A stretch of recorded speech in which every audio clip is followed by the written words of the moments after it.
guys, it's Anthony. Welcome back to the channel. In today's video, we're going to go over one of the top 10 car selling tips that I feel like ranks towards the top of the list. Not if you're selling cars, but if you're selling anything. I've been thinking about this tip and this idea a lot lately over the last week. I don't know why. I've just kind of been thinking about it. I have a lot of new young salespeople in the dealership that I've been hiring and training, and quite frankly, if I could break it down to them in its simplest form, right? If I could reverse engineer back to first principles, I feel like sales, I feel like the real strength and magic in sales is having the courage to continue to ask the same question or the same series of questions or keep fighting for the yes after you've heard no, right? The courage to keep asking, because the reality of it is, it doesn't always have to be you that bends or breaks. The customer can bend. They can give in. It doesn't have to be you. I'm not here to debate the numbers. I know they say that,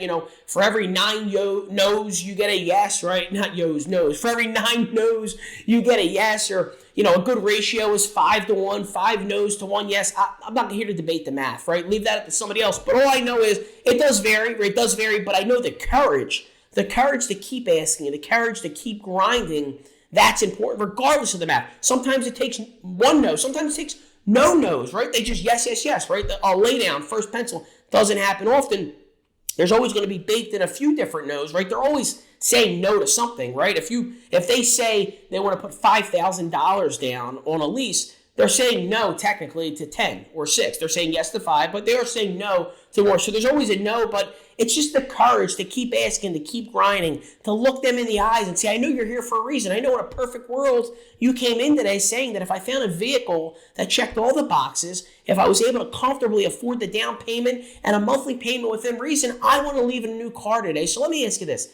I know you said no to the $3,000 down. I know you said no to the $5,000. I know you said no to the $10,000 down, but let me ask you this. If that was the only piece of the puzzle left, if you put that $10,000 down today, that's your tax tags, title registration, that's everything. That's paying off the trade. If you put that down today, could we make a car deal? If I was able to get to your payment goal, could you do the 10 at your payment goal? Forget this number at your payment goal, right? That's a technique, that the cover-up technique. I cover up the payment. One of my young wolves, Nick Fiorentino, he does that awesome. I know he learned it from me. I told him. But at your payment goal, right? Once again, just they said no to the money down multiple times, but you kept asking, you kept grinding. You grind. So that courage, that ability to keep fighting for the deal, knowing that, and I've said this in other videos before, the reality of it is, if they're still sitting there, you're winning.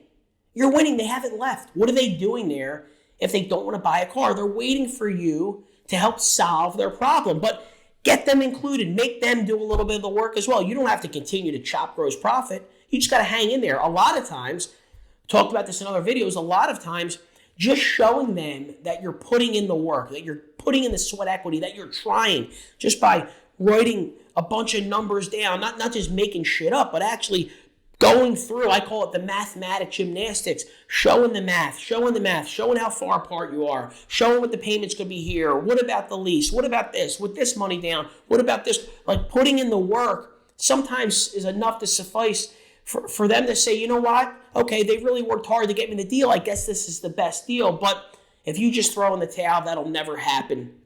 Someone has to bend. It doesn't have to be us. Now, a good deal is both parties compromising a little bit, giving a little, taking a little. I understand that. I believe in that. I believe that makes a nice, clean deal, removes any resentment from one party or the other. But at the end of the day, sales, I think it comes down to the courage to continue to ask, even though they said no, or continue to ask in other ways that might give you a maybe. Because to me, no means maybe, and maybe means yes anyway, right? No means maybe, and maybe means yes. The courage to continue to ask, even though you heard a no, to keep fighting, to not give up, and to keep grinding, I think is at the very top of the list. It could be one, right? It could be one on the top 10 car selling tips or the top 10 tips to sell anything. The ability to muster up that courage in the face of a bunch of no's to keep asking until you get your yes. Hey, my friend, thank you for watching. And if you want to see videos just like this one, please like and subscribe to our channel. We really appreciate the love and support. And don't forget, leave some comments down below. I'm looking forward to all of your interaction and feedback, and I can't wait to bring you more videos just like this one. Thanks again. I'll talk to you soon.